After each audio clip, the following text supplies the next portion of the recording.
สวัสดีทุกคนจ้าวันนี้จะพามาจับหอยเด้อจ้าเอาหอยไป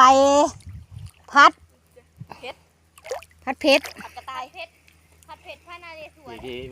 มีหลายหอยเลยมีหอยจูบยังไม่ทันอันนี้มีอันนี้หอยอะไรหอยลายกะหอยอันนี้หอยอะไรหอยกาบอยู่กับบ้านเรียกหอยกาบหอยหวายท่านนี่หอยหวายอันนี้เรียกหอยลายจ้าเอาใส่ถุงไว้มันเด็กหน่อยปะเนี่ยมันหาคำไปไปใต้ดินเด้อจ้ะหอยอันนี้มันจะอยู่กับทรายได้แบบนี้เลย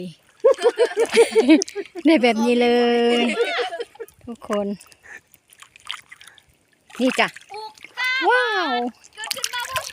อ้าวใส่ถุงไว้ม้วนจ้าม้วนนี่หอดปลา